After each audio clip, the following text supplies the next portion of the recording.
Vous avez le projet de créer votre activité en tant qu'artiste-auteur et vous voulez comprendre le rôle de l'URSSAF ? Oui. Non. Ça va? Ouais. Don't say bonjour again. You can say re-bonjour. Re-bonjour.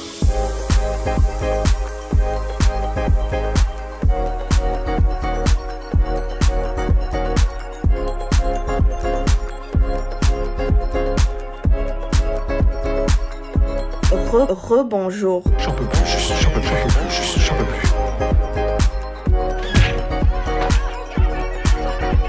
J'ai envie de péter la gueule à tout le monde, alors que je suis Miss Sympathie.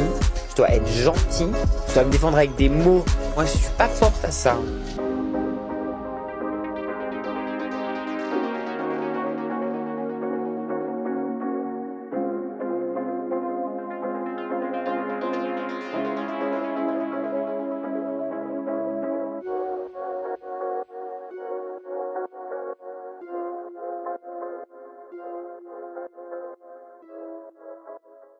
Hello everyone, hallo zusammen, bonjour à tous et à tous. Bienvenue dans ce podcast hors série que nous vous proposons en cette fin d'année 2025. Donc je suis très heureuse de vous voir ici. Ce hors série me permet de vous introduire un peu mieux le pourquoi du comment de ce featuring avec le prix Robert Schuman. Comme toujours, je vais partir de mon point de vue, de mon vécu en tant qu'ancienne étudiante et de ce que la découverte du prix d'art Robert Schuman a profondément changé ma manière de percevoir mon parcours, mes choix et surtout ma façon de faire mûrir un projet stable de vie sans précipitation, sans déménagement vers la capitale. Quand j'étais étudiante, ce prix m'a permis de prendre conscience de la richesse immense qu'il y avait à être à Metz plutôt que de fantasmer uniquement Paris. Il a fait partie de mes choix conscients de rester ici volontairement. Nous sommes à 2 pas de l'Allemagne, du Luxembourg, de la Belgique et malgré tout aussi Paris. Et c'est un territoire exceptionnel pour cultiver à la fois l'inspiration, le travail, les rencontres. Un territoire qui est fait de différents biomes, de soutien, d'aide et de structures transfrontaliers comme la Quatropole, à savoir donc c'est le Luxembourg, Trèves, Saarbrücken et Metz. En plus de ça, j'ai fait 8 ans d'allemand.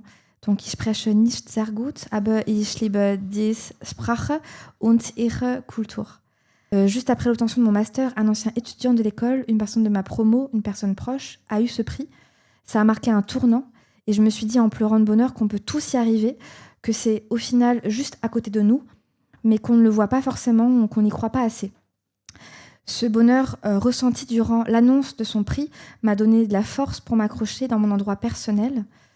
Clin d'œil, l'ancien lauréat et votre médiathécaire actuel. Bravo à lui, il n'est pas là je crois, il est en haut. On continue sur les applaudissements parce que ce soir aussi j'ai le bonheur de vous annoncer également que le nouveau lauréat du prix d'art Robert Schuman 2025 est Ludovic Landau, ancien alumni de l'ESAL aussi, donc du bruit pour lui s'il vous plaît, ce soir. Il est tout là-haut au fond. On fait quand même des pépites ici à l'école, on n'est pas d'accord. J'en profite aussi pour vous rappeler une chose essentielle. Parfois, pour avancer vers votre véritable quête, il faut accepter de faire passer des quêtes secondaires en premier, de les vivre pleinement pour désacraliser la quête principale. J'espère que c'est pas trop flou ce que je dis. C'est souvent comme ça que les choses se débloquent.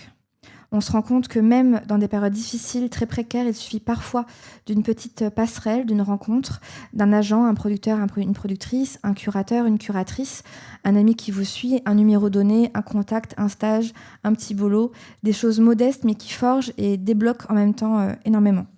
C'est exactement ce que nous allons explorer aujourd'hui dans ce hors-série, le métier de curatrice, un rôle absolument vital pour celles et pour ceux aussi qui souhaitent être artistes plasticiens, auteurs, qui souhaitent exposer dans des espaces multiples, musées, galeries et pas seulement. Merci en tout cas Shannon d'être venue ce soir. Merci à toi. Merci à toi pour d'être là. Est-ce que tu peux te présenter dans un premier temps qui tu es et que fais-tu? Voilà. Donc, je m'appelle Shannon Lucas, je suis assistante curatoriale à Saarbrück, à la Stadtgalerie de Saarbrück, qui est une institution municipale. Donc j'ai un peu un parcours un peu particulier, je dirais. Alors j'avais un plan très précis quand j'étais en première. Je savais que je voulais être guide conférencière et j'avais mon parcours déjà prédéfini. Je voulais faire un BTS tourisme, une licence 3 guide conférencier et un master en histoire de l'art. Ça ne s'est pas passé comme ça. J'ai fait le BTS tourisme et puis après en candidatant en licence guide conférencier, donc c'est une licence pro, j'ai fait tout mon parcours à l'université. J'ai pas été prise et je me suis dit ok, qu'est-ce que je fais donc j'ai un peu cherché les formations et j'ai trouvé la formation en médiation culturelle, parcours musée patrimoine exposition à Paris 3. Donc j'ai intégré la licence en deuxième année direct et j'ai fait 2 ans là-bas et en fait là-bas on avait plein de cours un peu différents et notamment de l'histoire de l'art. J'avais fait déjà de l'histoire de l'art au lycée et ça m'avait beaucoup intéressée et je me suis dit ok, je vais un peu approfondir ça, donc j'ai fait une licence 3 d'histoire de l'art à Paris 4, du coup à la Sorbonne. Et puis après, je me suis dit, ok, il faut avoir des expériences professionnelles. Parce que j'avais un job alimentaire à côté pour financer mes études. Mais je me disais, mince, j'ai pas d'expérience, j'ai pas de stage. Qu'est-ce que je fais? Est-ce que je veux vraiment travailler là-dedans? Et donc j'ai appris l'allemand à l'école. Et j'avais déjà fait des échanges, des choses comme ça, et j'avais envie d'un peu approfondir ça. Et je me suis dit, ok, est-ce qu'il y a quelque chose qui existe, qui permet de combiner les deux, donc d'approfondir, d'améliorer la langue et d'avoir une expérience dans mon domaine. Et donc je me suis retrouvée un peu, entre guillemets, par hasard à Saarbrück, à la Stadtgalerie, là où je travaille actuellement. Pas bien, ok. Et j'ai fait un service civique d'1 an là-bas, donc j'ai pu... je parlais déjà allemand avant, et j'ai pu découvrir un peu le métier de... pas forcément le métier de curateur-curatrice, mais plutôt commencer de travailler dans une institution de manière générale dans l'art contemporain, parce que je savais que je voulais me spécialiser dans l'art contemporain, c'est ce qui me parlait le plus. Et donc j'ai fait ça, et je me suis dit ok, c'est ça que je veux faire. Et après j'ai fait un master, donc j'ai fait le master métier et art de l'exposition à Rennes 2. Ok, oui, donc tu es repartie donc, à l'ouest. Ouais, j'ai fait ça, et puis j'ai été diplômée en 2023, donc c'est tout récent encore. Et puis j'ai gardé contact avec la Stadtgalerie, et j'ai reçu un mail en février 2024 qui me disait notre assistante curatoriale s'en va vers de nouveaux horizons. Est-ce que ça te dirait de venir travailler avec nous? Et je dis oui. Voilà. C'est trop beau que l'histoire ait fait qu'en un an, la relation, elle s'est fait plus rapidement que ce qu'on pourrait penser. Trop bien. Et du coup, tu as des origines allemandes? Pas du tout. De base ou pas du tout? Ok. Absolument pas, non, j'ai vraiment juste appris l'allemand à l'école, ça m'a parlé, la culture, la langue, le pays, tout ça, l'échange que j'ai fait, donc j'ai fait le programme Voltaire, je suis partie 6 mois quand j'avais 15-16 ans. J'ai un peu comme ça. Au lycée, j'ai fait ça en seconde. Tout à fait. Et ça m'a beaucoup plu en fait. Et en fait, entre la seconde et quand est-ce que c'était pendant mes études, je suis pas du tout allée en Allemagne. J'ai continué à apprendre l'allemand, mais je suis pas du tout partie là-bas. Et j'avais vraiment envie d'approfondir ça. Et puis, c'est ça qui m'a fait me dire, ok, j'ai envie d'aller travailler en Allemagne, découvrir la scène artistique là-bas. Et t'as bougé un peu en Allemagne ou pas du tout, du style Berlin, dans d'autres villes? Pas du tout, non. Okay. C'est vraiment Saarbrück. Trop bien. Je comprends. Mais je trouve que Saarbrück, c'est super parce que c'est quelque part, c'est central en fait. Ouais, oui, complètement. On est dans la grande région, c'est un peu, un peu à l'écart de toutes les grandes villes. Paris, c'est pas très loin, mais c'est pas à côté non plus. Il y a un peu peut-être Francfort, l'influence de Francfort. Berlin, oui, bien sûr. Berlin, ça fait rêver. Moi, c'est vraiment Saarbrück. Ouais, je comprends. Moi, je traîne que dans la frontière, donc je comprends trop. Trop bien. Est-ce qu'il y a eu un moment dans ce parcours-là où tu as eu un déclenchement, une rencontre, comme on disait, soit c'est la structure, une rencontre qui a fait que tu dis ok, moi je veux vraiment faire ça, être curatrice, rencontrer des artistes, les exposer et tout ça? Quand j'étais plus jeune, j'ai grandi en région parisienne à la campagne, vraiment en Seine-et-Marne, le village le plus près était à 2 km. Mais j'ai une tante qui est vraiment passionnée de culture, de musée, de théâtre, spectacle vivant, et qui avait pris l'habitude de m'emmener en fait dans les musées parisiens notamment. J'aime bien lui rendre un peu ce petit hommage parce que je pense que c'est vraiment grâce à elle que j'ai eu un peu cet amour de la culture, de l'art. Donc c'était plus patrimoine ou pas d'art contemporain. Je me souviens pas d'avoir visité des expos d'art contemporain. Donc je pense que c'est vraiment ça qui a planté la graine quand j'étais plus jeune. Et après, voilà, j'ai fait de l'histoire de l'art et tout. Et c'est vraiment le service civique à Sarrebruck avec Katharina Ritter, qui est la directrice du coup depuis 2021. Donc quand je suis arrivée à la Stadtgalerie, elle était directrice par intérim. Et c'est vraiment en fait en travaillant avec elle, ça m'a fait me dire voilà, je suis vraiment dans la bonne voie, faut que je continue là-dedans, c'est vraiment ce que j'ai envie de faire. Est-ce que tu peux nous... comment tu as commencé un peu ton début de curatrice? Quels ont été tes premiers choix, tes premiers pas en tout cas dans ce métier-là? Tu peux nous raconter un peu si c'était compliqué, flou? Je pense vraiment mes tout premiers pas, c'est l'exposition avec Michel Blasi en 2023, du coup pendant mon master avec les autres personnes du master en fait. Donc le master à Rennes 2, c'est un master pro. Donc la première année, elle est plutôt théorique.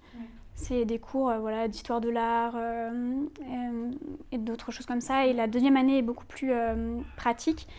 Donc en fait, c'est fait comme ça pour des questions de moyens. Avant, c'était sur 2 ans, ça a été réduit sur 1 an pour des questions de moyens, tout simplement. Donc, on ne choisit pas l'artiste avec lequel ou laquelle on va exposer. C'est l'équipe pédagogique qui fait un choix. Qui fait le choix. Voilà. Donc, ça c'est imposé, mais je trouve que c'est pas mal en soi, parce que on reste une classe, on est entre 10 et 15 personnes. C'est pas forcément évident de faire un choix ensemble et tout. Il y a d'autres problématiques en plus qui se poseront après. Mais c'est vraiment cette expérience-là, donc avec Michel Blasi, je suis extrêmement reconnaissante d'avoir pu travailler avec cet artiste. Pour l'anecdote que j'aime bien raconter. Donc, à un moment, notre prof, Baptiste Brun, ils n'étaient pas sûrs de pouvoir travailler avec Michel Blasi. Et donc on a fait une petite réunion en fin de première année où ils nous demandaient un peu avec quel artiste on aimerait bien travailler.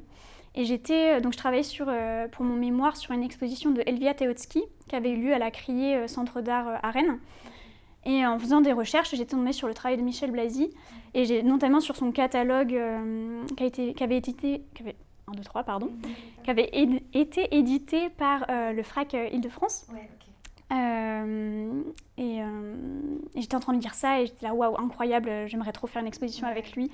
Donc dans les propositions, j'avais dit Michel Blasi, et ce qui a fait rire du coup Baptiste, parce que c'était avec lui qu'on allait exposer. Et c'était vraiment incroyable de pouvoir faire ce projet. C'était vraiment un super projet, de pouvoir travailler avec l'artiste et tout ça. Donc c'est vraiment ça mon entrée en fait dans la curation.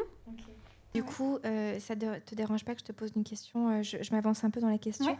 Ton statut, du coup, est-ce que tu as un statut indépendant et en même temps tu travailles sous la structure, ou tu es juste sous la structure, tu vois, parce que des fois je parle un peu d'administration pour les élèves, comment, voilà. Oui. Alors j'ai commencé en tant qu'indépendante à la Stadtgalerie pour faire notamment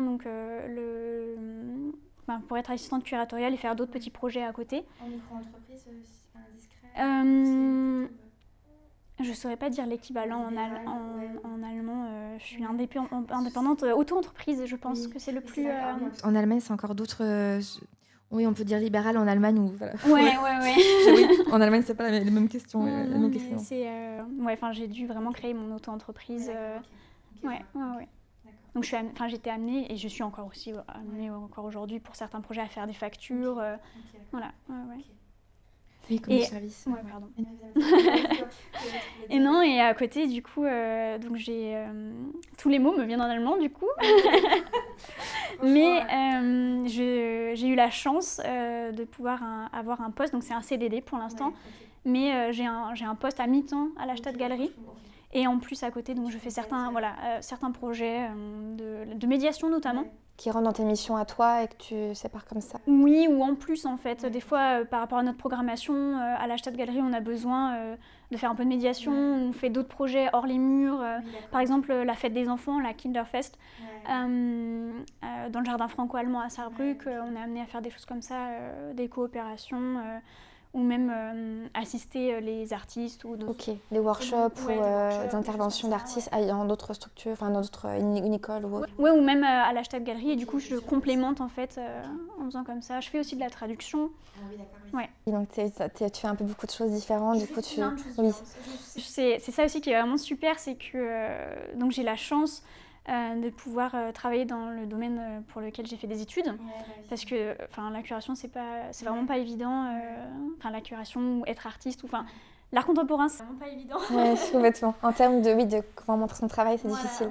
Ouais. Et là c'est vraiment une structure que je connais, c'est des personnes avec qui j'ai déjà travaillé. J'aime beaucoup la façon de, comment la directrice façonne la Stadtgalerie. Ouais. Il faut vraiment quand même être aussi dans la même, pas la même énergie, mais que tu aies une même direction aussi comme la directrice, la direction en général. C'est sûr que si tu n'as pas la même ligne de direction artistique ou de choix aussi, c'est difficile aussi de suivre le mouvement. Mais c'est cool du coup si ça te parle et que ça fonctionne bien en tout cas, c'est super. C'est trop bien. J'ai cru qu'on me disait bonjour, mais c'est maintenant. J'ai cru qu'on me faisait un signe dans... Non, t'inquiète pas. Je sais pas, je me suis peut-être un peu éloignée. Non, pas tout. Et même moi, j'ai avancé une question, t'en fais pas. Du coup, est-ce que tu peux nous refaire une petite liste de ce que tu traverses? Parce que là, moi, j'ai dit aussi, est-ce que tu peux nous décrire ta méthodologie de curatoriale? Ouais. Je me suis posé la question, est-ce que j'en ai une? Ou pas du tout. Donc, je travaille pour présenter un peu la Stadtgalerie, donc on est vraiment une très petite équipe. On est 3, j'aime bien dire 3,5 parce que on est donc il y a la directrice Katharina Ritter. J'ai ma collègue qui fait de l'administration, la gestion des factures, etc., qui s'appelle Lynn Kramer. Je dis 3,5 parce qu'on a un technicien aussi, mais qui n'est pas uniquement pour la Stadtgalerie, qui fait d'autres projets pour le service culturel en fait. Et moi. On travaille ensemble. Et là aussi, je trouve que j'ai beaucoup de chance parce que on est vraiment amenés à travailler ensemble. Voilà, la personne qui fait de l'administratif, Lynn, elle est aussi impliquée en fait dans les projets d'exposition, etc. Et je pense que j'ai pas de méthodologie curatoriale précise. Ce que je fais beaucoup, c'est que je lis beaucoup, je regarde beaucoup Instagram, ce qui se fait dans les autres lieux, et notamment les lieux dans la grande région. Oui, d'accord. J'essaie de visiter le plus possible d'expositions, de voir ce qui se fait, de rencontrer les artistes. Et je me fais des notes. Et je garde un peu comme une boîte à idées. Et puis après, en parlant avec la directrice, donc avec Katharina, si j'ai des idées, je peux tout à fait faire des propositions. Ouais. Et puis après, donc, je suis amenée à travailler avec les artistes qui vont avoir des expositions à la Stadtgalerie. Entre guillemets, quand tu avais un coup de cœur, on va dire, d'un artiste que tu proposes, par exemple, et que vous proposez de faire une exposition dans 1 an ou dans des fois 2 ans, ou je ne sais pas comment le programme se fait, si c'est trop à l'avance ou pas, très à l'avance. Mais est-ce que des fois, tu te dis, avec l'artiste là, je suis en train de me dire qu'en plus de l'exposition, on va peut-être faire un workshop dans telle école, du coup ça va débloquer telle subvention, telle aide financière. Est-ce que vous pensez à ça à l'avance ou pas du tout? C'est en fonction? Oui, alors en fait on a un peu une trame générale pour les expositions. On fait notamment au minimum 2 workshops avec les enfants. On ne fait pas beaucoup de hors les murs. Il y avait une programmation à un moment...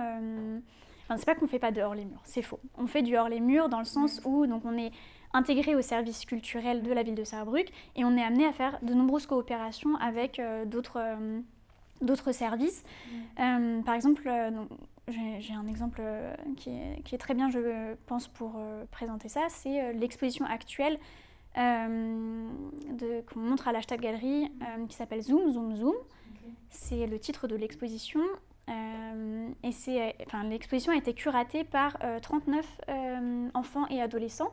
Et donc c'est un projet de coopération avec la Schulkultur, qui est dirigée par Lisa Blum, une de nos collègues du service culturel de la ville de Saarbrück. Et donc ensemble, avec aussi une médiatrice culturelle qui s'appelle Saskia Riedl, on fait ce projet. Donc c'est un projet qui a été pensé et conçu par Katharina Ritter, la directrice. Et en fait, ensemble, on a monté ce projet l'exposition, c'est la troisième... je ne sais pas comment on dit en français, pardon. C'est la troisième série, c'est la troisième exposition de cette série de projets. Voilà, il y en a eu deux autres avant, en 2022 et 2023, qui ont été curatés par des enfants et des adolescents. Et donc avec la Schulkultur, en fait, on travaille avec 2 classes de 2 écoles différentes. Donc on fait la sélection en avance des artistes. On avait sélectionné avec le reste de l'équipe 20 artistes. 20, oui. 2 artistes, ça fait pas beaucoup. Faille. Oui. Mais et après, donc, on sélectionne des artistes et parfois des œuvres en particulier. Et on les c'est Saskia Riedl du coup qui les présente aux enfants et aux adolescents et qui font ensuite la sélection. Et pour cette exposition, c'est la première fois qu'on la présente dans l'ensemble de la galerie. Et ils ont sélectionné 10 artistes et donc 10 œuvres. Ils ont fait des curateurs en fait, hein, ils ont un peu comme ça l'exposition. C'est ça, ils ont vraiment pris notre trop bien. rôle. Donc nous on a fait la présélection des artistes parce que c'est vrai que c'est pas évident en tant qu'artiste de se dire... c'est un peu une position un peu particulière de dire ok, j'ai bien envie de participer au projet mais il y a un risque que je ne sois pas sélectionnée. Donc il faut le vouloir aussi, il faut accepter aussi que ce soit des enfants. Le challenge. Ouais. Mais les artistes qui ont été sélectionnés en tout cas étaient très très contents et contentes, ravis de pouvoir participer à ce projet. Il y a beaucoup d'artistes qui m'ont dit que ça leur tenait à cœur aussi.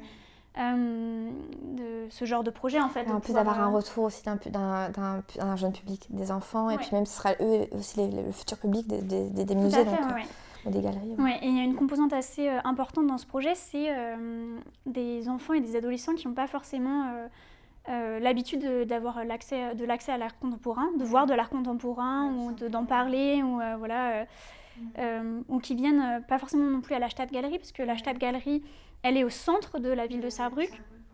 Voilà, elle est vraiment sur la place piétonne, là où il y a le marché de Noël en ce moment. Mais c'est des écoles qui sont un peu plus loin en fait que du centre. Et les enfants ne viennent pas forcément, à la Stadtgalerie. Et donc, pour ce projet aussi, on les a fait venir sur leur temps scolaire pour visiter le lieu. Apprendre à nous connaître, voir ce qu'on fait, qu'est-ce qu'on montre comme exposition et tout ça. Aussi, tout à fait. Et puis après, une fois le projet clos, en fait, on a fait vraiment un vernissage pour les enfants, pour qu'ils se rendent compte que c'est pas seulement un choix qu'ils ont fait, mais que leur travail, on le montre vraiment en fait. Voilà, on a pour le texte d'entrée, il y a leur prénom qui est écrit sur le mur. C'est quand même, les enfants étaient très fiers de voir leur prénom, de voir que ce qu'ils avaient vu en classe avec Saskia, c'est du concret en fait. Oui, c'est pas juste des mensonges ou une petite histoire dite. Non. C'est vraiment, on leur a confié le rôle, on leur a fait confiance, ils l'ont fait, elles l'ont fait. Et puis, donc on avait fait un vernissage pour les enfants, et puis le lendemain, un vernissage ouvert, public. Et il y a certains des enfants qui sont revenus avec leurs parents, en leur tirant le bras, viens voir, c'est telle œuvre qu'on a choisie. Et puis en plus, donc là il y a une composante aussi interactive dans certaines des œuvres, et, de les voir en fait montrer à leurs parents qui eux aussi ne viennent pas forcément en fait à la Stadtgalerie, parce que voilà, c'est de l'art contemporain et on se dit il faut que je connaisse avant d'y aller. Si j'ai pas la connaissance, j'ai pas la connaissance. Ça fait partie des choses qui sont importantes pour la Stadtgalerie, pour Katharina Ritter et par extension pour moi aussi, de dire aux personnes vous pouvez venir en fait, c'est gratuit. Ouais. En fait, j'ai l'impression que c'est vraiment une grosse question qui se pose, dis-moi si je me trompe, de la question d'une galerie, d'un musée. C'est vraiment une question qui se répète souvent. C'est à quel moment, sans trop tenir la jambe, j'ai vu, entre guillemets, de forcer les gens à venir, de comprendre les œuvres, ou de justement dire ne rentre pas parce que t'as pas la culture. Enfin, tu vois, c'est toujours ce truc où les gens nous disent c'est tout ou rien avant, quand on voit une œuvre. Mais je trouve qu'en ce moment, on met tout bien en place pour que, justement dès l'enfance, qu'il y ait des rencontres qui soient faites pour qu'on se rende compte que c'est pas juste pour des gens élitistes, que ça commence à être un peu vulgarisé dans le bon sens. Et c'est aussi, c'est pas trop des questions qu'on se pose en recherche aux Beaux-Arts, de penser à un public enfant. Ça, c'est pas automatique, mais parce que forcément, on est là aussi, comme on fait de la recherche aussi, donc à ce stade-là à l'école. Mais je trouve ça intéressant parce que ça repose la question du public, encore une fois, au sein des galeries et des musées. Bon, on pourra en reparler un peu après, parce que là, on a parlé aussi un peu de, je crois que tu l'avais dit aussi, c'est la friction aussi, la résonance entre les œuvres d'art, entre les œuvres et le public aussi. C'est important, j'ai l'impression, à cette galerie, par rapport à ça, et pas d'avoir un fossé entre le public et les œuvres que vous montrez. Oui, on pense beaucoup au public. Moi, c'est une composante dans mon travail que je trouve très importante et qui me plaît beaucoup.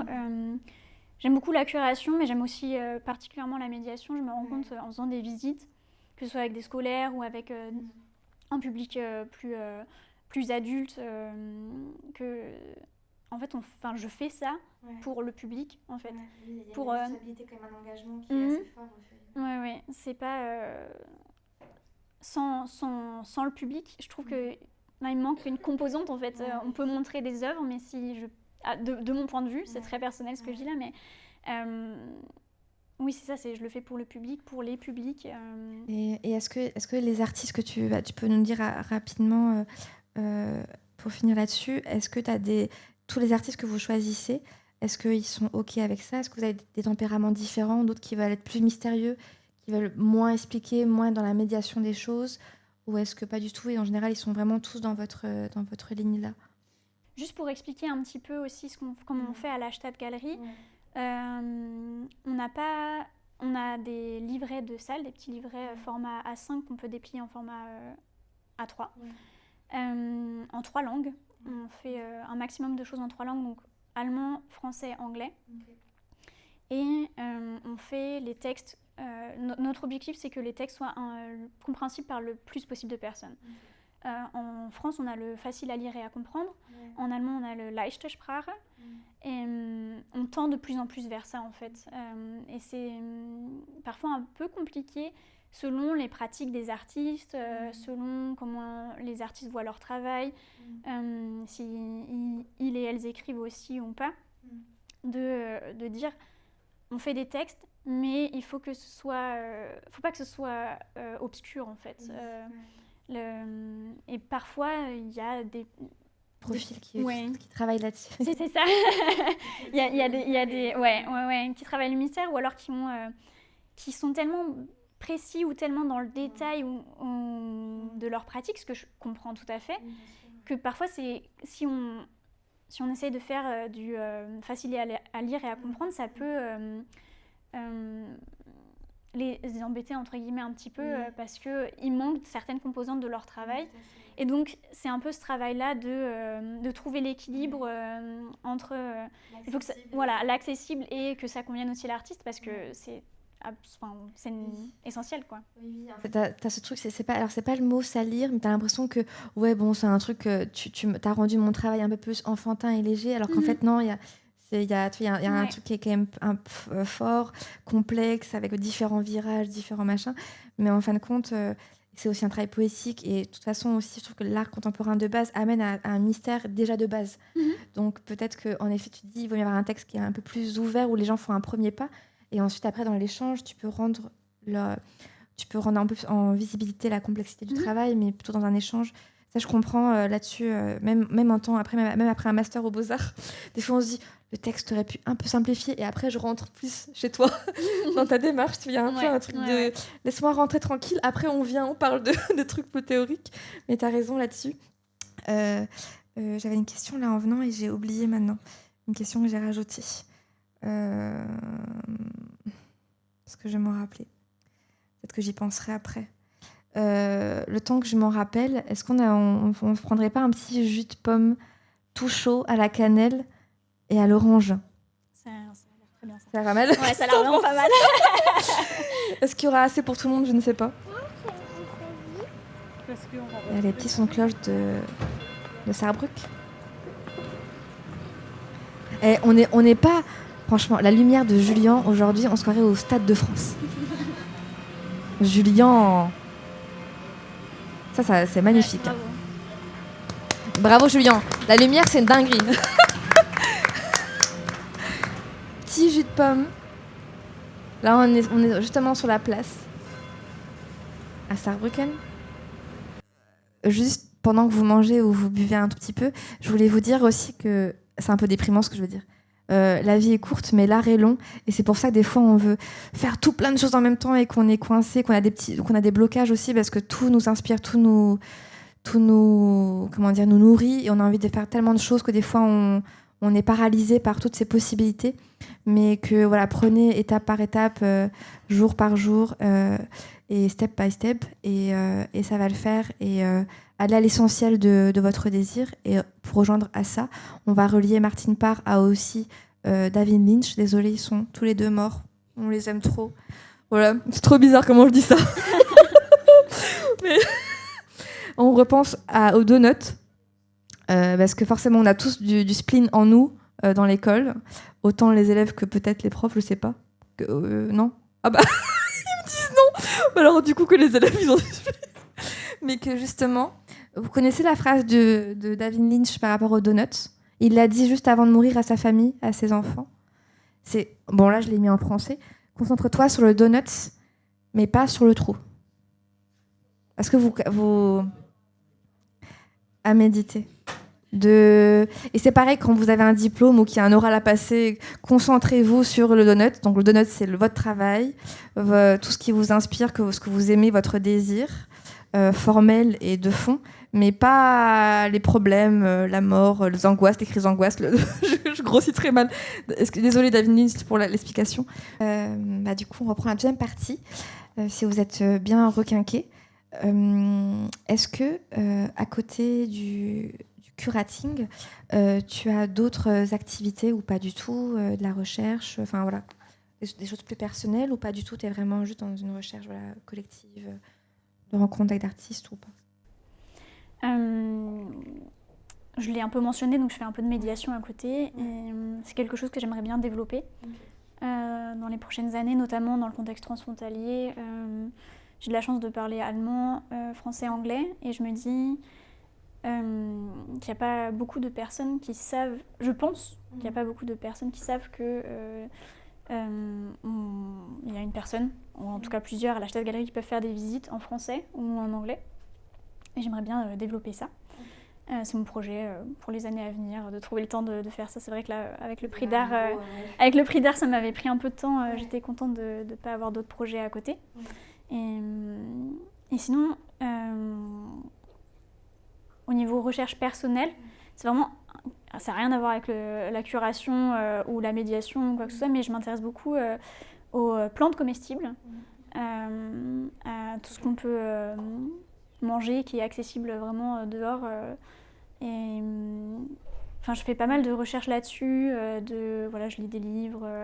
C'est vraiment un truc que j'ai trop envie de développer. Peut-être de faire aussi des projets en art par rapport à ça. Enfin, pas moi faire de l'art, mais en tout cas faire des projets d'exposition, d'ateliers, des choses comme ça, qui pourraient faire communiquer un peu les deux.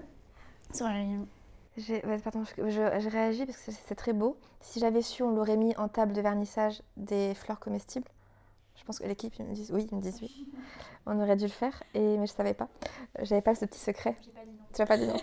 Et en plus, c'est trop beau parce que j'ai failli mettre, mais je ne l'ai pas mis, une édition, je crois qu'il est en médiathèque, il n'y a pas c'est une édition de Rosa Luxembourg. Je voulais le mettre par un jeu de mots, Luxembourg, Quatropole. Et c'est une autrice qui s'appelle Rosa Luxembourg et qui, tu connais, je pense. Tu veux en parler parce que tu t'en parleras peut-être mieux que moi. Non, mais oui. Alors attends, le titre. Je vais dire une bêtise. Je vous remettrai le titre en barre d'infos. Il y a le mot prison dedans. Merci. Merci, herbier. Herbier de prison. Tout à fait. Herbier de. Ouais, voilà. Parfait. Herbier. Merci, Marie. Je ne te voyais pas dans le noir, j'ai cherché si t'es loin. Merci. Herbier de prison. Mais oui, en plus, on en parlait avec toi, bien sûr. Donc, Herbier de prison de Rosa Luxembourg. et qui est à la fois une écriture très intime. Elle a fait aussi une recherche sur beaucoup de fleurs et bien plus, j'en parlerai pas assez bien par rapport au médiathécaire, mais vous pourrez lui demander et c'est une très belle édition. Je l'ai pas mise là, mais tu m'évoques ça, donc trop bien. Trop bien. Et est-ce que tu voulais nous partager autre chose ou par rapport à ça, à ce qu'il y a à côté du curateur? Juste ça, voilà. En fait, donc j'ai commencé à travailler il n'y a pas très longtemps et c'est vrai que je me posais la question de je fais pas grand chose en fait. J'ai pas énormément de projets à côté, pour être honnête, hein, voilà. Il y a beaucoup de travail dans le siècle privé. Ouais. Non, cette année c'était un peu intense. Ouais. Mais il y a des choses que j'aimerais développer à côté, mais je suis une personne qui a besoin de beaucoup de temps. Oui, bien sûr. Énormément de temps. Enfin, voilà, souvent je me dis oh là là, mais par rapport à telle personne, je fais rien, voilà, à côté et tout. Mais je pense aussi que ça peut être intéressant pour certaines personnes de pas trop se mettre la pression parce que autant pour les curateurs, curatrices non, mais ça pas pour tout le monde, voilà. Ça n'empêche pas d'avoir des idées, mais les idées, elles mettent du temps à germer. Faut savoir les accueillir. Il y a des choses où on se dit, il y a des choses où on peut foncer direct. Mais ouais, j'essaye en ce moment, en tout cas, j'essaye de trouver un équilibre entre mes aspirations personnelles, donc ce que je disais par rapport aux plantes comestibles. Voilà, je dis plantes comestibles, mais c'est aussi, je sais pas, le jardinage. C'est très très large, voilà. La cueillette de plantes sauvages et tout, voilà. De trouver un équilibre entre ça, combien de temps combien de temps je passe là-dessus, et combien de temps je passe sur mon métier en fait d'assistante curatoriale. Je l'ai pas précisé, je pense, mais je suis à mi-temps. Oui, tu l'as dit, je crois que tu l'as dit. Ouais, je suis à 24 heures par semaine et en janvier, je passe à 25 heures par semaine. Waouh. Ouais. Merci. Voilà. Quelles compétences te semblent essentielles à développer en sortie d'école pour un artiste exposante en galerie ou en musée? Je veux dire quelque chose de très simple, je pense, la communication. Okay. La communication avec les gens, communiquer par mail, apprendre à parler avec les gens. En fait, je pense que de manière générale, c'est quelque chose qu'on ne sait pas forcément faire. Ouais, ce serait en mode répondre aux mails déjà. Ouais. Ou alors être actif dans la relation, dans l'échange. Ne pas faire trop attendre les gens 3 mois. Non, mais ça m'arrive aussi de mettre du temps à répondre aux mails, etc. C'est pas forcément ça, mais c'est juste. Ouais, en fait, je remarque. Tout le monde a sa propre manière de communiquer, etc. Ça peut pas être parfait à tous les points de vue. Il peut y avoir des incompréhensions, surtout par écrit. Mais je pense que c'est quelque chose d'important à développer. Ouais, juste. J'ai pas d'exemple précis, concret qui pourrait parler. Mais c'est ça qui. Oui, et puis même. Je ne sais pas comment vous travaillez quand il y a un artiste qui va exposer à la Stadtgalerie. Est-ce que vous avez des temps de réunion avec l'artiste et justement aussi là, les questions de communication ont une importance de comment je vois telle œuvre dans tel espace, dans tel endroit de l'espace, pourquoi. Et donc ça aussi, la communication, là, elle importe aussi, je suppose. Oui. Pour expliquer, pardon. Ça marche ouais. aussi. Un peu comme on fait à la Stadtgalerie, donc c'est Katharina qui fait la programmation. Ce que j'ai dit tout à l'heure, voilà, on peut être amené à faire des propositions, des choses comme ça, mais c'est principalement Katharina qui fait la programmation, qui chapeaute la programmation des artistes qui vont être exposés. Et donc elle prend en charge l'accompagnement dans un tout premier temps avec les artistes, de définir le cadre du projet, etc. Et après, en fait, elle nous donne la main, notamment à moi, qui suis pas mal amenée à être en contact avec les artistes pour des questions.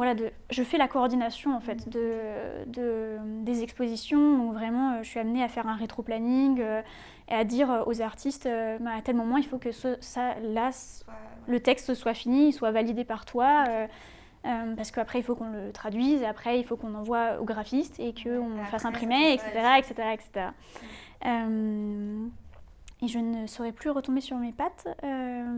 Donc la coordination avec les artistes, et puis oui, effectivement, on est amené à faire des réunions assez régulièrement pour savoir comment avance le projet, quelles sont les idées, est-ce qu'on peut faire telle ou telle chose. Et puis après, il y a le technicien, donc Jörg, que je n'ai pas nommé tout à l'heure, je m'excuse, Jörg Schalmo, qui est vraiment le meilleur technicien que toute personne dans une galerie peut rêver d'avoir, je pense, parce qu'il n'est pas seulement technicien, mais il est aussi proactif dans le sens où il va accompagner les artistes.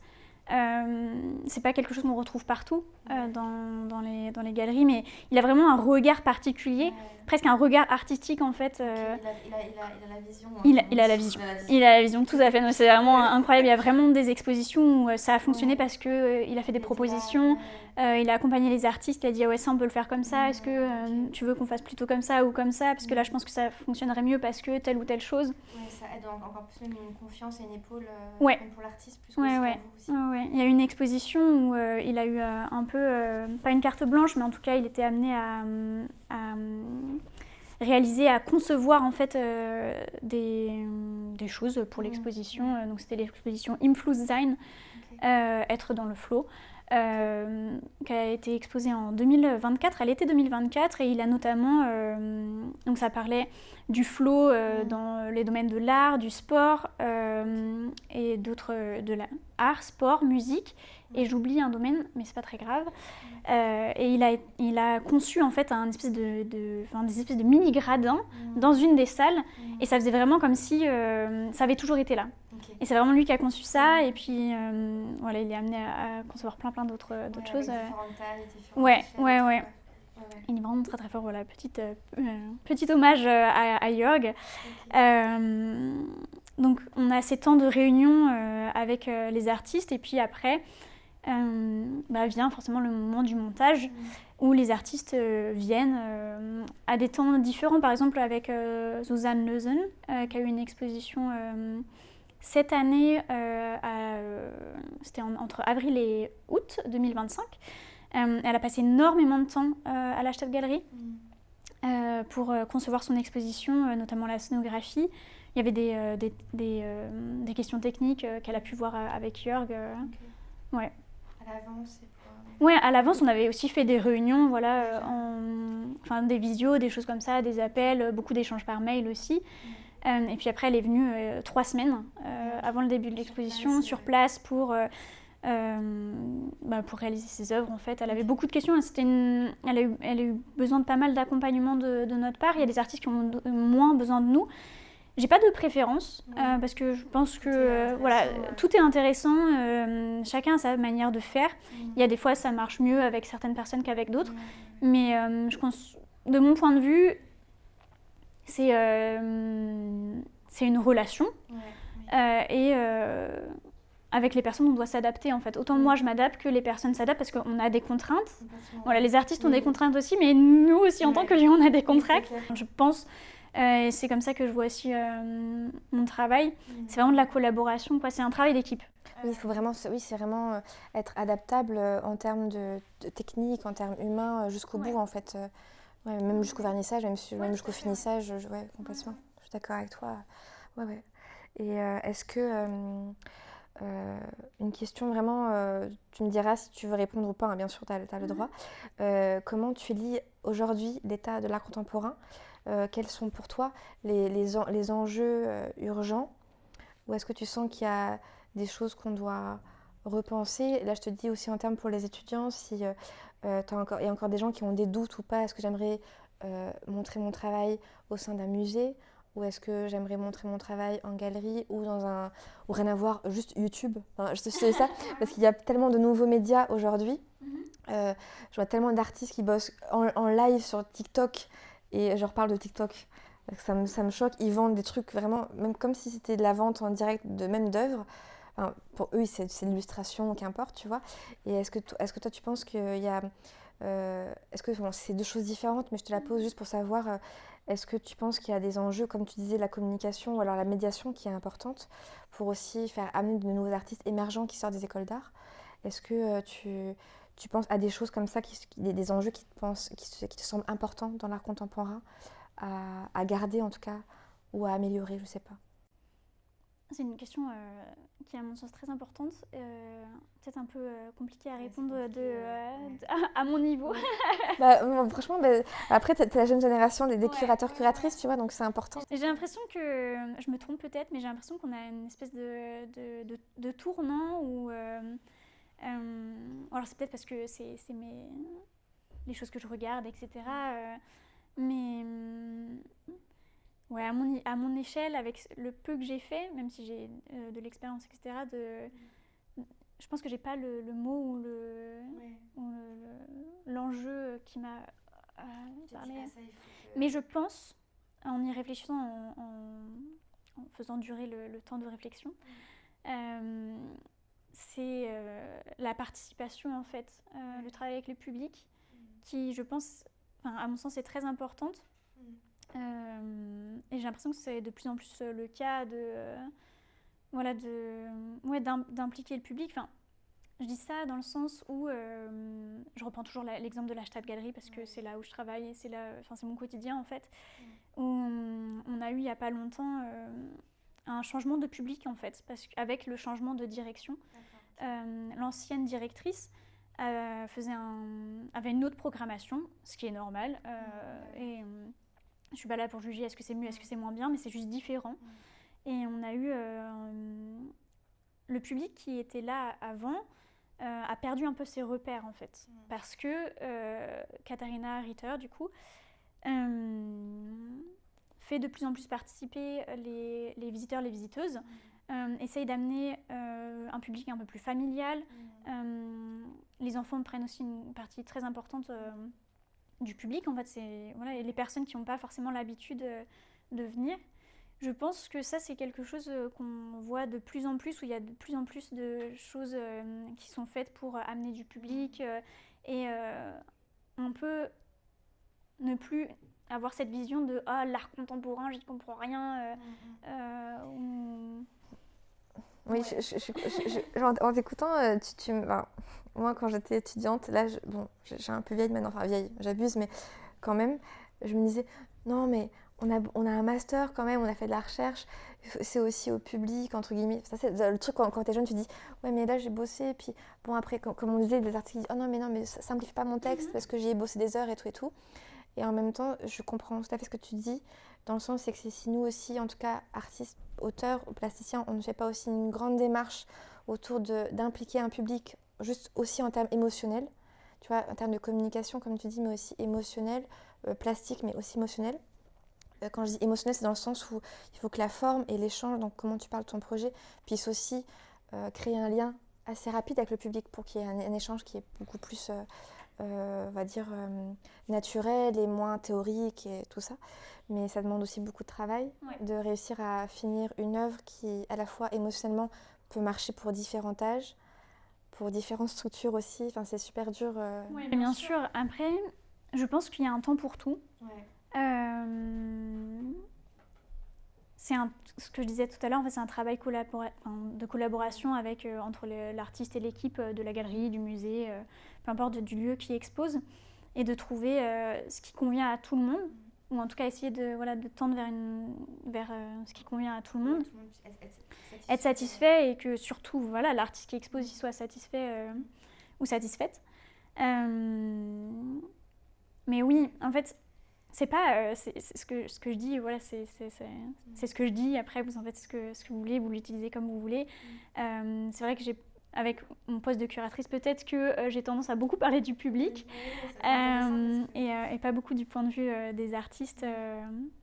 Mais c'est pas je sais pas comment on dit, c'est pas une obligation. C'est juste que c'est ce que j'ai remarqué dans mes visites d'exposition où on fait le public est vraiment reconnu en tant que tel, en tant que une voix aussi qui compte en fait. Oui.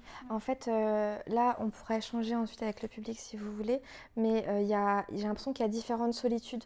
En tout cas, là, je te parle pour les artistes. En t'écoutant, moi, ça me paraît être majeur dans l'art contemporain en général, mais j'ai l'impression qu'il y a on est différents profils d'artistes avec différentes solitudes. C'est-à-dire que moi, j'ai pas aimé la solitude dans l'art contemporain. Je suis vite partie. Mon master, j'ai fait pas pour moi cette solitude-là de travail. Et puis, ça n'a rien à voir, je voulais faire du cinéma, donc c'est pas grave.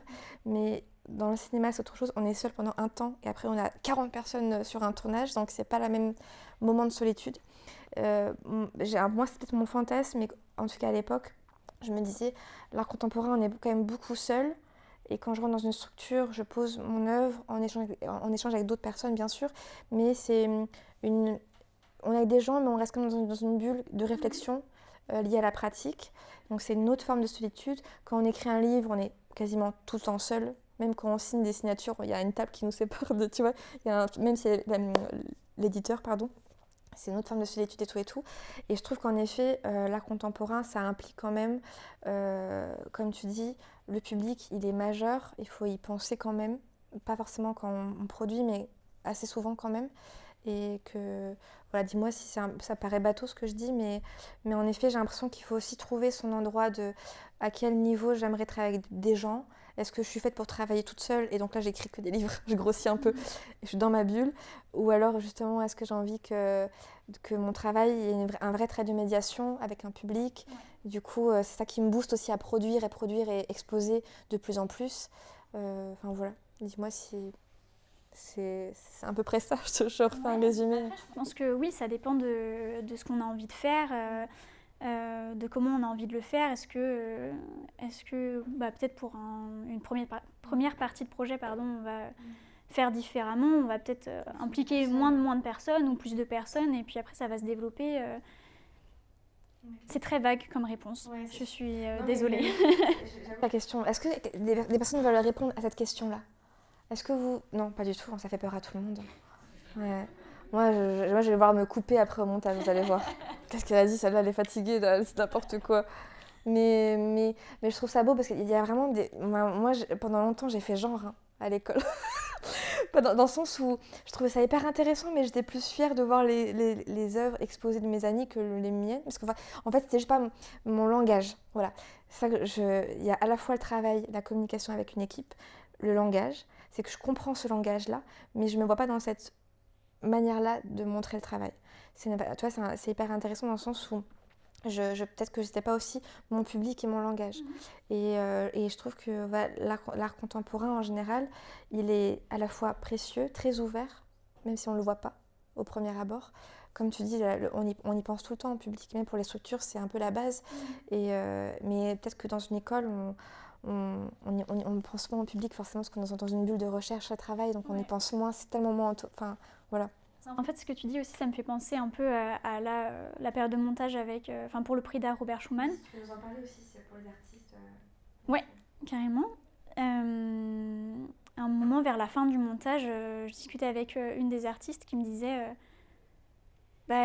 j'ai travaillé pendant X temps sur cette œuvre et maintenant, là, tout à l'heure, il y aura des gens et je ne sais pas trop comment je me sens par rapport à ça. Est-ce qu'elle est finie? Est-ce que tout va bien? Est-ce que tout va bien se passer?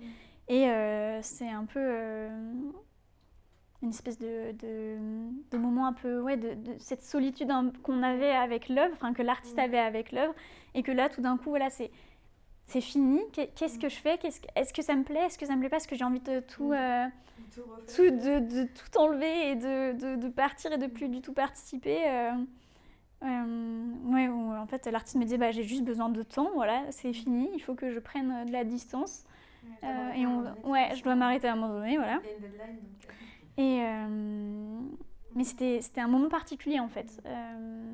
Et c'est vrai que ça fait écho un peu à ce qu'on a ressenti avec, pour le vernissage pas du prix d'art, n'importe quoi, de l'exposition de Michel Blasi en 2023 avec mes camarades de master, où en fait on avait passé tellement de temps à faire cette exposition, à la monter, parce que juste pour le petit mot, on élevait, on faisait pousser des pleurotes dans une galerie sans fenêtre. Et on a recouvert toute la galerie de carton, donc du sol, vraiment, tout le sol était en carton, jusqu'au plafond. Et donc on a passé énormément de temps et en fait on s'est dit c'est trop bizarre, à la fin il y aura des gens, il y a des gens qui vont venir. Mais du coup je compare un peu, je mets en parallèle un peu ces deux émotions entre l'artiste qui dit bon bah voilà, est-ce que c'est fini ou voilà, est-ce que j'ai envie de tout ouais. Et, Oui, c'est comme c'est vraiment créer son monde. En tout cas, ça c'est aussi la force d'un travail mis en espace aussi, et qui est confronté, forcément, d'un coup ça devient nu et vulnérable au regard d'autrui, mais il y a quelque chose de vraiment, une dimension d'immersion où on est dans l'espace, dans un monde, malgré des murs blancs, il y a toujours un truc on nous offre ça, et il y a une vulnérabilité qu'on doit accepter malgré tout, en tant que créateur en tout cas, et artiste plasticien. Et ça, c'est toujours dur, hein. La transition, elle est toujours difficile. On ne sait pas si on a aimé ce qu'on a fait ou si on n'a pas aimé. Mais j'ai l'impression que ça se répète souvent.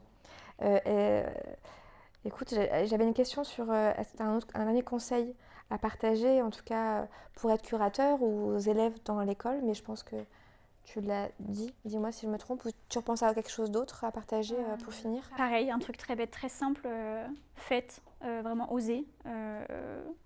Moi, c'est peut-être un truc que j'ai pas assez fait quand j'étais en études, c'est d'aller voir les gens.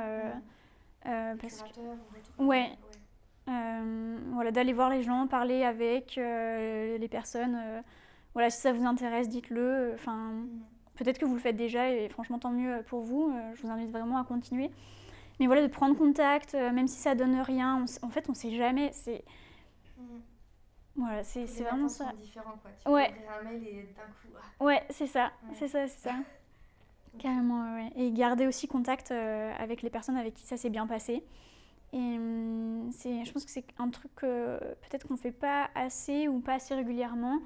Mais je reste persuadée que si j'ai eu le poste à la Stadt Galerie, c'est parce que j'ai envoyé des vœux de bonne année à la Stadt Galerie. Et aussi, juste pour préciser, parce que j'ai oublié de le dire tout à l'heure, mais j'ai fait mon service civique donc à la Stadt Galerie, mais aussi à la Künstlerhaus. Je trouvais ça important de le rementionner parce que ce n'est pas juste dans un lieu que je l'ai fait, mais dans 2 lieux. Je partageais ma semaine et voilà, je voulais juste redire ça pour les remercier aussi de m'avoir accueillie. Et...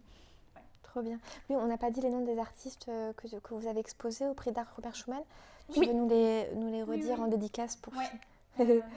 Oui, c'est vrai que j'en ai pas du tout. Non, t'inquiète pas. Là, parce qu'après, c'est sûr que Rebonjour, il y a une ligne, mais on fait quand même un petit clin d'œil à eux si ça te dérange pas. Carré, oui, c'est... voilà. Non, mais pour le prix d'art Robert Schuman, donc, j'ai sélectionné l'artiste Eric Schwartz, qui est exposé à l'Arsenal, donc, qui a fait les 3 vidéos, qui est illustrateur, auteur de BD, et qui a fait... Donc, tous les artistes que j'ai sélectionnés ont fait une partie au moins de leurs études à l'école des Beaux-Arts de Saarbrück. Et j'ai le temps ou pas de dire un petit peu... Oui, ça va, vous êtes encore chaud là? 2 minutes? Ok. Et après il y a le pot de Noël.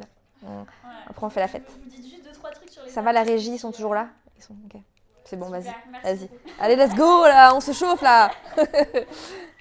Donc a fait une partie de ses études à Saarbrück, Eric Schwartz, et qui vit et travaille à Paris maintenant. Ensuite, on a Nazanin Hafez, qui a fait son bachelor à Saarbrück et qui est maintenant à Mayence, en Allemagne.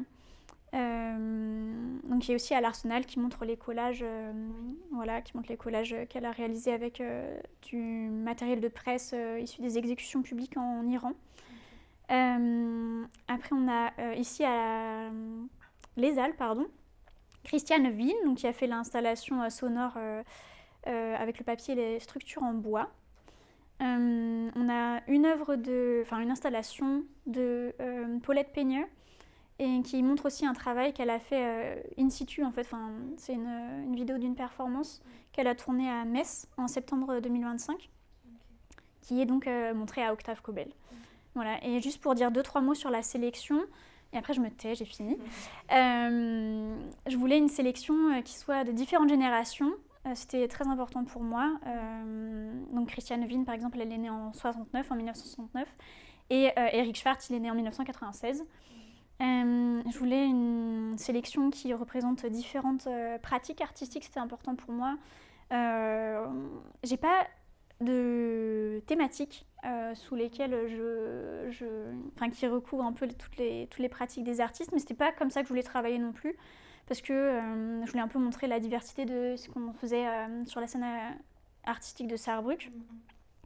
Voilà, je trouve que ça fonctionne plutôt bien et je suis très heureuse d'avoir travaillé avec les artistes et je leur en suis très très reconnaissante de m'avoir accordé leur confiance et d'avoir travaillé avec eux. C'était une très très belle expérience.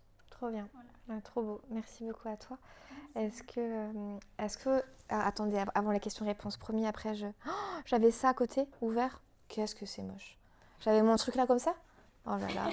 Il faut vraiment qu'une personne de régie reprenne mon ordi, hein, parce que là, le fait maison. On va faire 2-3 propositions. Donc, premier livre que je voulais, un très beau livre de Martine Parr, toujours en clin d'œil, qui est donc un livre en autobiographie. Je me disais vous m'entendez pas depuis tout à l'heure en fait. Pardon. Voilà, donc c'est tout récent, cette édition-là, sur le travail de Martine Parr, sur des écrits personnels qu'il a indiqués dans ce livre-là. Donc c'est très beau et le titre est magnifique, complètement paresseux et étourdi, sorti donc en 2025. Il y a aussi les récits de... Ouais, je me suis trompée. Excusez-moi, pas du tout, je me suis trompée de titre, ne faites pas attention. Donc il y a le livre donc, Paroles d'artistes femmes de 1869 à 1939. Donc là il y a plein de morceaux, de bribes, de réflexions, de recherches, de journaux, de mémoires, d'entretiens et de manifestes de différents profils de femmes artistes sur Paris à l'époque. Et là j'ai fait un mélange de 2 livres parce qu'il y a un lien entre les deux. Donc Léna Situation, bien sûr.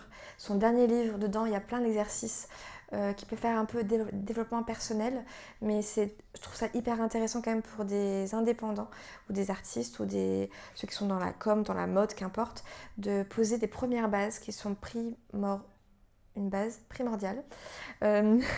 Et elle parle d'un best-seller américain où justement il y a la notion du secret.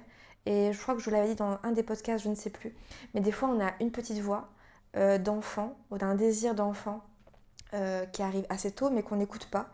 Et très, très souvent, pour débloquer un blocage qui est à la fois artistique, émotionnel, qu'importe, c'est lié à une petite chose qu'on se dit à nous-mêmes mais qu'on n'ose pas dire.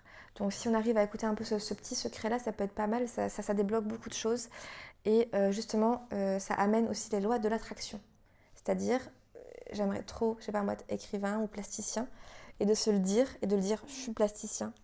Ça amène justement à aller à avoir un peu d'aller le courage d'aller parler à une curatrice, un curateur par exemple, et c'est vraiment, elle appelle ça Rhonda Byrne, et le titre de son livre c'est Le Secret, et justement des lois de l'attraction. Quand on sait avouer notre propre secret à nous-mêmes de ce qu'on aimerait être dans une pratique artistique ou dans un métier en général, ça amène du positif quoi, plus égale plus bien sûr, de la situation.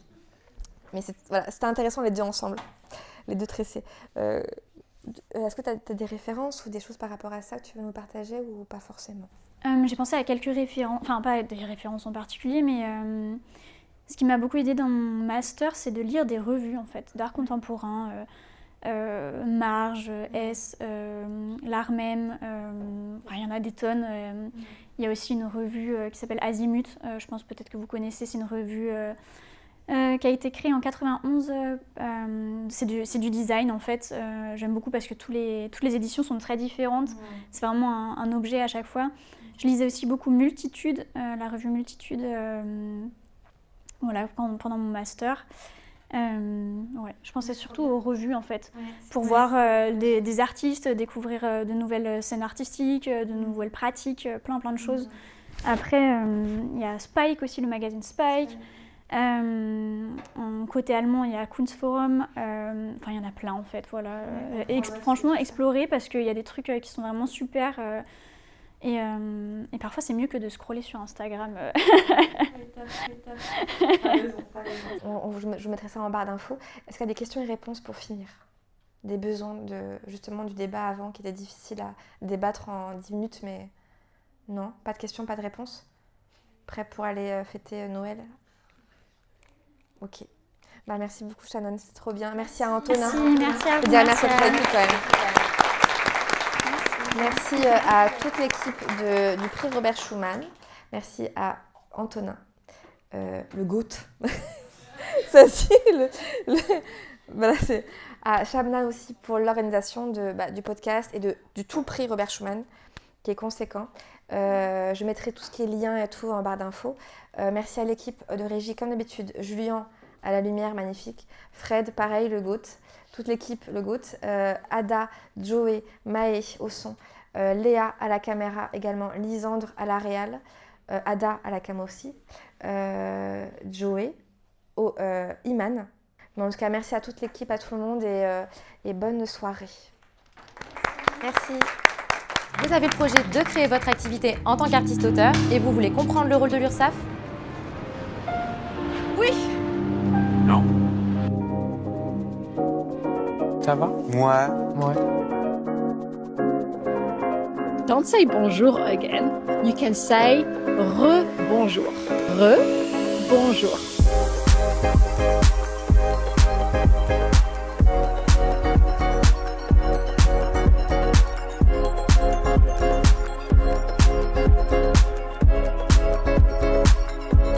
Re-bonjour. J'en peux plus.